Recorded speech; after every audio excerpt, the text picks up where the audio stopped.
Okay, so what is up guys, no? So nagbabalik tayo dito sa ating YouTube channel. So kamusta kayo? I hope you had a very good long weekend. So in today's video, what I'm going to discuss is syempre new week na naman tayo. Di-discuss natin what happened to the weekly candle close and kung meron bang panibagong CME gap. Okay? So simulan na natin. So currently, if you're going to focus on the recent weekly candle close, which is this one, 'di ba? This weekly candle close looks like a doji.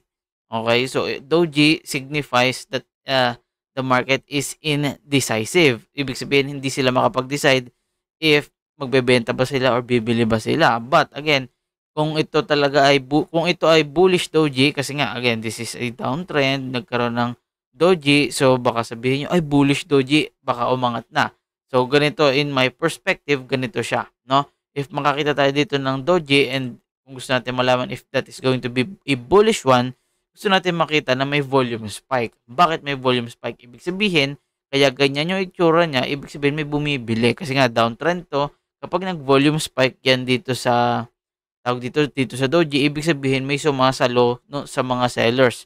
May nag-absorb ng mga sell orders. No, diba? Ibig sabihin, maraming bumibili. No? But again, wala akong nakikitang ganun dito. So for me, this is not yet confirmed as a bullish candle or a bullish doji. No, mas malaki pa rin para sa akin ang tsansa or ang probability na magkaroon ng potential break to the downside. And again, if this is going to break down as a potential double top pattern, the target is going to be around 20k area. No? So again, kinuha yung target na yan by getting the height or the highest point of the double top and then hanggang sa support area niya, no? So pumipiyok-piyok tayo ngayon. And again, bakit sa tingin ko is malaki ang probability for this to make a breakdown. Again, if you're going to zoom out a little bit, labas natin yung mga RSI, 'di ba? Dito, si price action is galing sa huge rally, strong rally and then nag-form ng double top. Okay, and then nagkaroon ng breakdown. Dito, parang ganun din, maliit lang or it looks like a fractal galing sa rally, nag-form ng double top. And then potentially, pwede siya magkaroon ngayon ng breakdown, 'di ba? So ano pa yung ibang signs na puwedeng kaya ko nasasabi itong mga ganitong statement ko? Pansinin niyo meron tayo ditong, bearish divergences.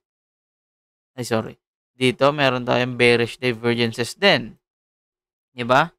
Parehas 'yan. So tingnan natin if ever na magkakaroon ito ng breakdown. Again, the conservative target is potentially the 20K area but again puwede niya yang i-exceed, hindi natin 'yun makokontrol, 'di ba? Lalo na 'pag nagkaroon ng, panic or tawag dito, euphoria. And again, if we're going to look at the RSI, malapit nang ma-hit yung ating sinasabi na potential, retest dito sa area na 'to.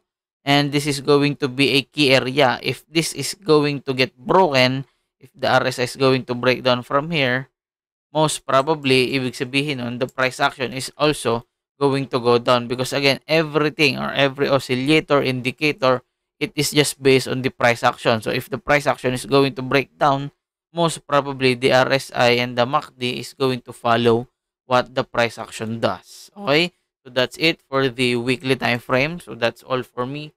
Dito sa weekly, sana meron kayo natutunan. Dito naman tayo sa ating daily chart.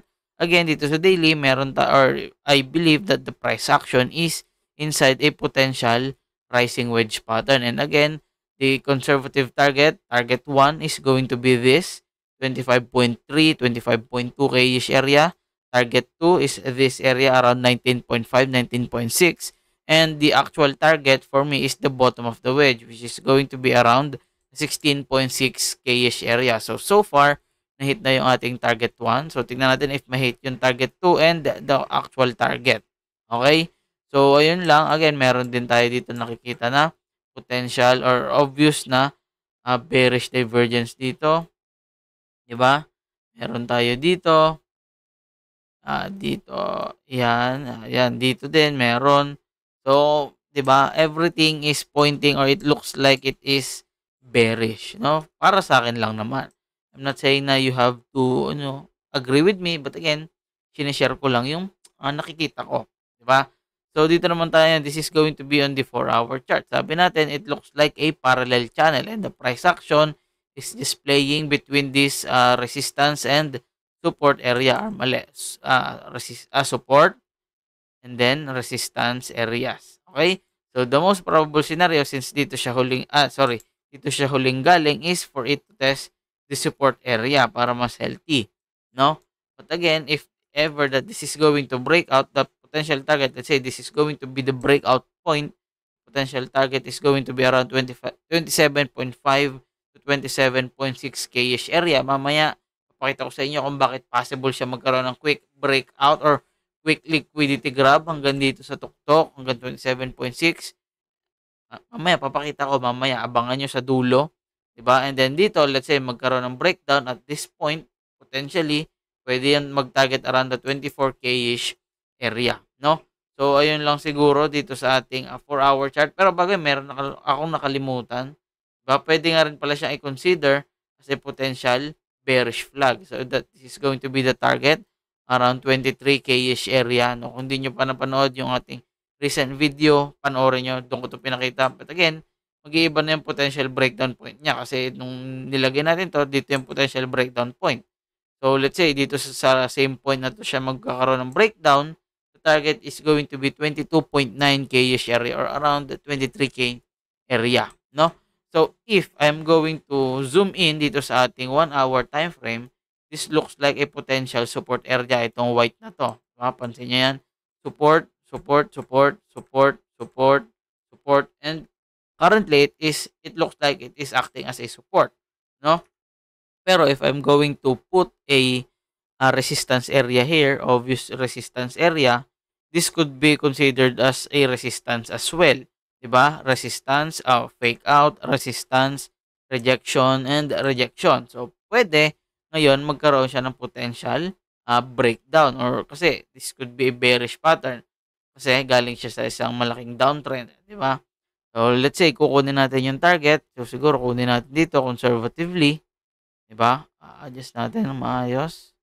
Ayan, and then 1 hour. Let's say magkaroon ng breakout, no? Nagkaroon ng breakout. Let's say dito siya nag-breakout, targeting to around 27K area. And if this is going to break down, let's say dito siya nagkaroon ng breakdown, doon niya posibleng i-test itong ating lower support area. So the target is going to be around 25.2K-ish area. No? But again, that is just my opinion.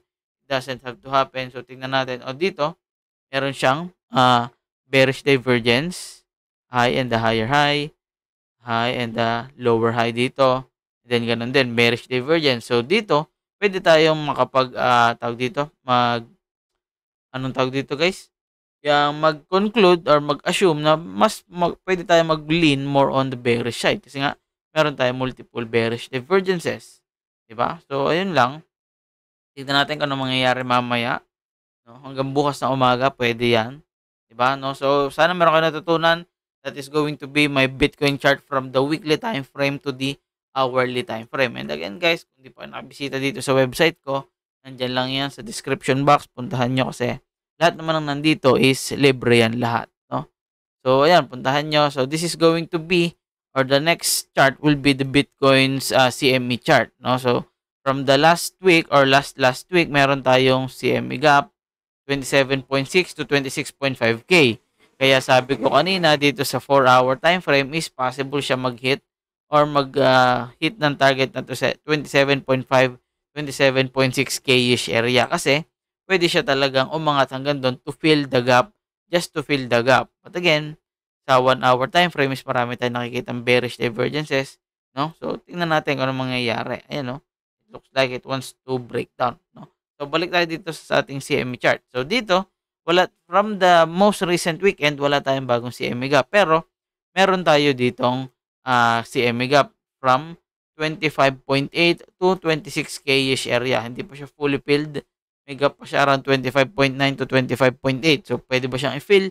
Siyempre, pwede. Nothing is impossible. So, Sir Age, what is your bias? Gusto mo pa rin ba or mas bias ka pa rin ba ma-fill yung mga gap sa baba?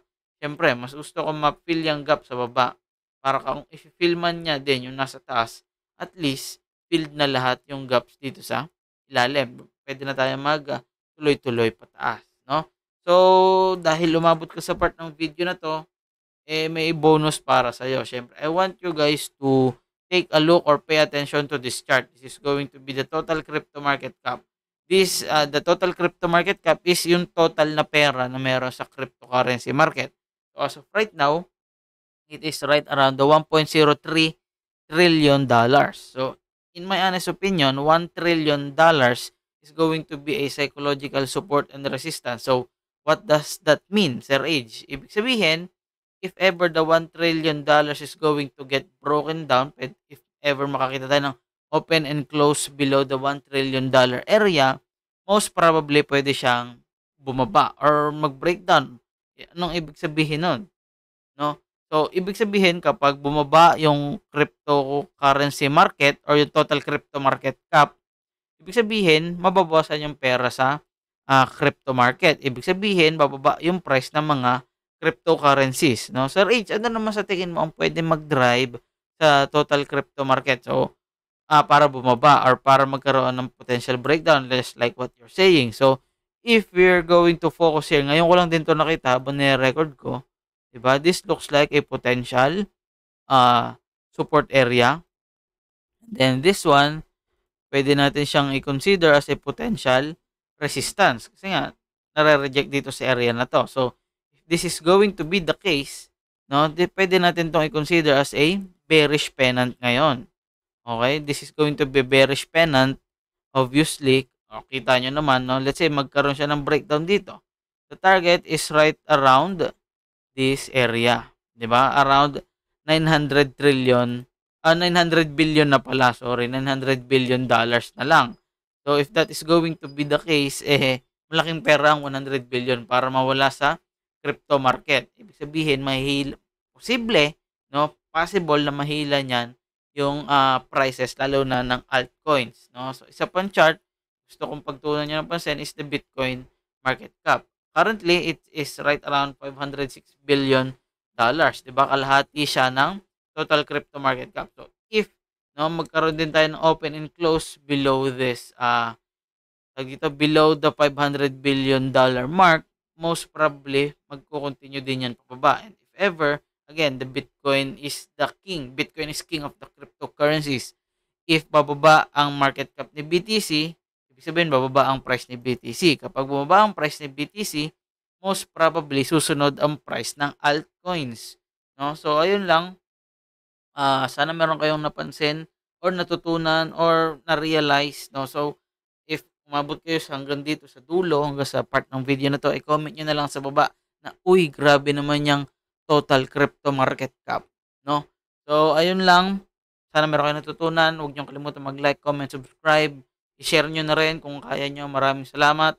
Let's go.